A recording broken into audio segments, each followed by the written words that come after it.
Hello, good evening mga idol. Ayun, pag-usapan natin ngayon kung paano nga ba mag-umpisa sa negosyo. Kasi kung wala ka pang karanasan, baka para sa iyo ang video na to, di ba? Or kung may karanasan ka man, baka madagdagan pa. So ito ay base sa aking kaalaman dahil sa edad ko na to, napakarami ko ng naranasan. O, di ba? Nakapakarami ko ng naranasan. Maaring ang iba diyan marami na ring karanasan pero baka dito sa mga idea na ibibigay ko ay mas madagdagan pa, 'di ba? Kasi ang mga mayayaman nga, nag-aaral pa, eh. Laging nag-aaral kasi habang nag-aaral ka sa bawat ginagawa mo sa negosyo lalo kang matututo, 'di ba? Kasi ako noon talagang sarili naming pag-aaral. So, natututunan na lang sa mga experience, 'di ba? At least yung mai-share ko sa inyo ay hindi niyo na ma-experience ang mali na dinanas ko, 'di ba? So, kung ikaw ay nanay at may hindi ka puwedeng umalis sa bahay, hindi naman kasi kailangang magnegosyo ka na yung bang maghanap ka kaagad ng puwesto. Kung simpleng kung nasa middle class ka at pataas na, maaaring kaya mo nang mag-umpisa. Pero kailangan kung nanay ka pa na nasa bahay, umpisahan mo muna sa bahay. Yung huwag ka munang mag-upa ng puwesto para hindi ka lugi. Okay, ito na. Ang mga negosyo na hindi gano'n kalaki ang puhunan, ang technique diyan, una, masdan mo muna ang paligid mo. Ano bang mga paninda nila? Hindi ko sinasabing tingnan mo at para gayahin, hindi. Huwag mong gayahin.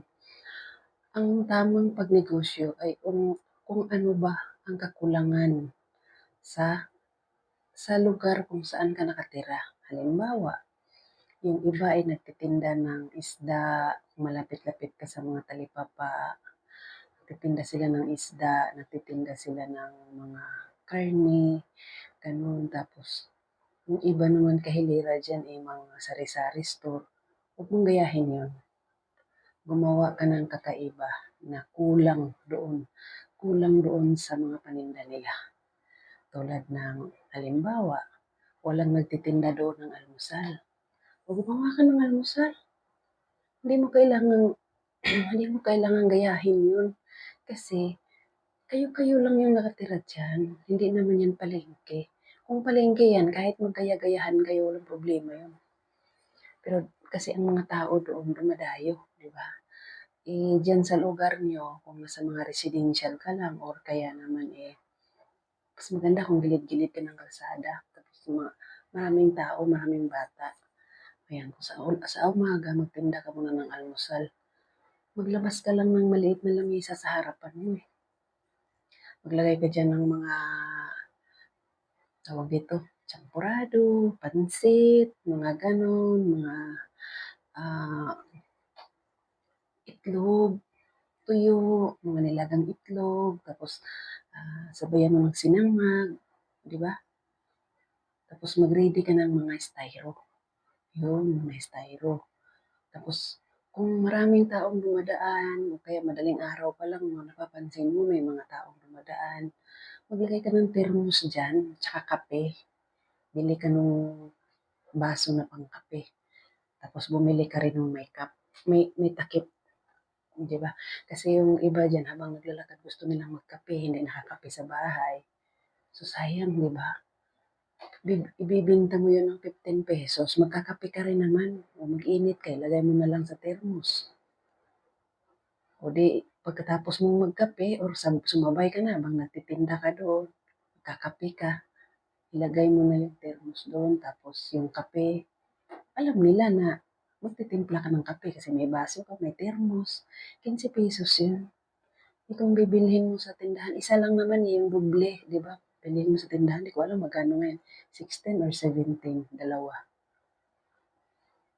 Isa lang noon, 15 pesos. May tubo ka na, di ba? Isa yun sa mga idea na hindi mo kailangang takot ka magtinda kasi wala kang puhunan, wala kang puwesto, hindi gano'n. Mag-start ka muna sa bahay.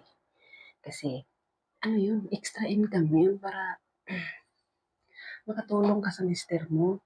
Alam mo yung mga asawa, alam mo yung mga lalaki, 'pag nakita nila yung babae na tumutulong sa kanila, natutuwa 'yan. Natutuwa 'yan. Kasi hindi sila nabibigatan, sasabihin nila na, "Ay, yung asawa ko naawa sa akin." So, yun pa lang nararamdaman nila na mahal mo siya. Mahal mo siya, tinutulungan mo siya.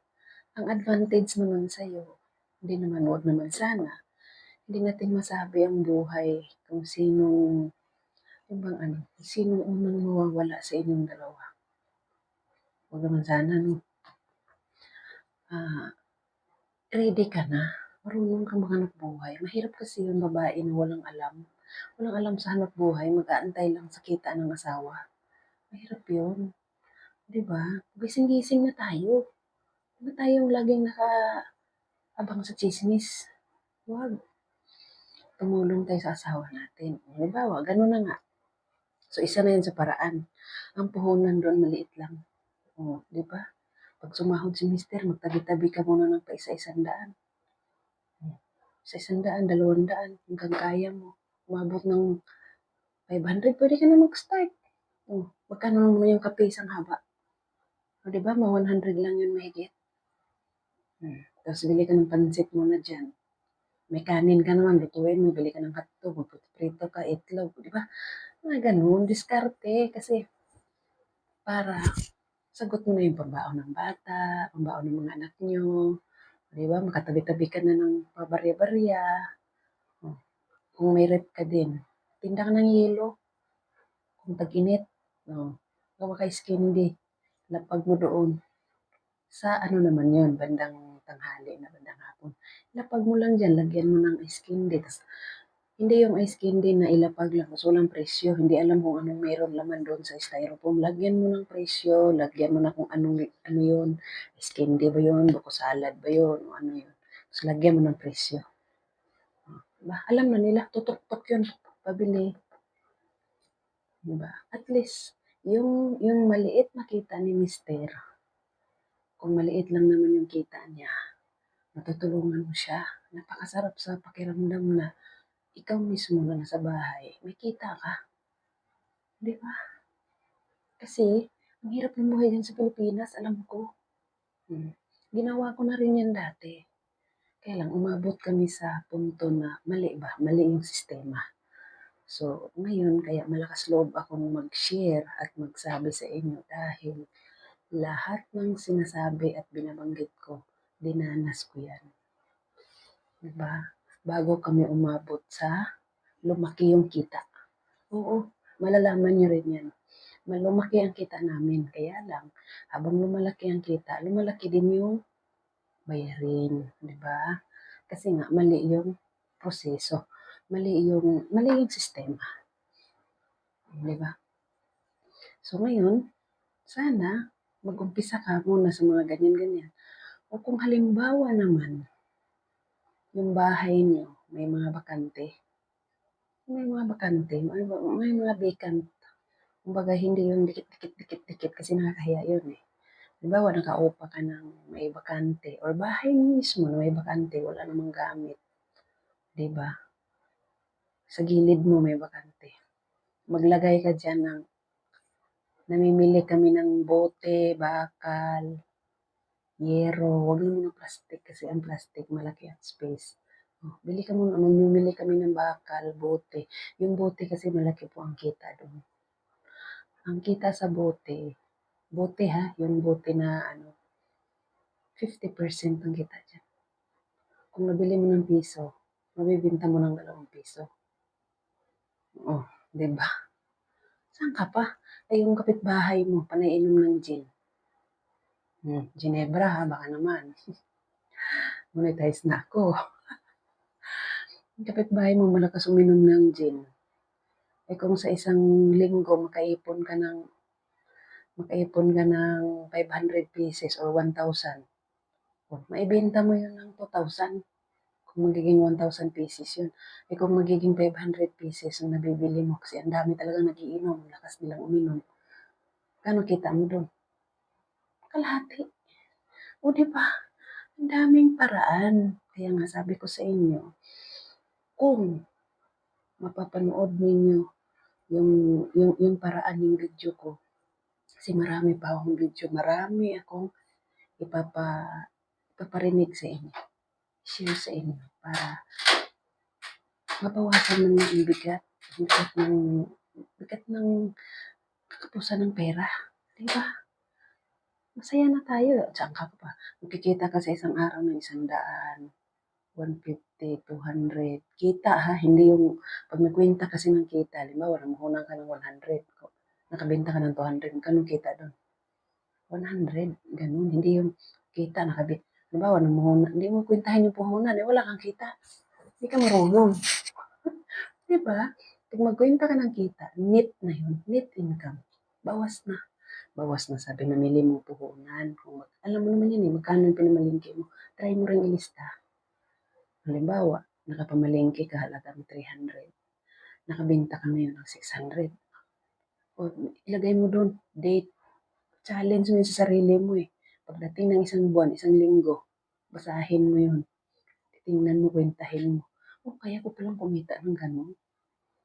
300. Malaking tulong kay Mister yun, di ba? Isa lang muna yun ha. Bitin pa yung junk shop. Marami tayong pag-uusapan doon. So, putulin ko muna yung video natin kasi mahaba na masyado. O, diba? At least man lang ngayon, kung kailan ka nadaanan ng video na to, baka pwedeng mag-like ka dyan, mag-comment ka, i-share mo na rin.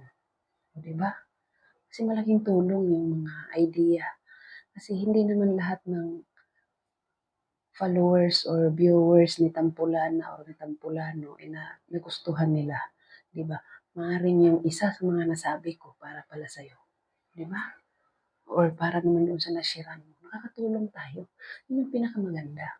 Share ba share, ayaw mo itago. Ako hindi ko tinatago kung anong anong paraan na nakakagaan ng buhay. Ang hirap ng buhay sa Pilipinas, Diyos ko. O, 'di ba? Ako wala akong arte-arte. Kahit anong hanap buhay, maghanap buhay ka dyan. Basta marangal. Diba?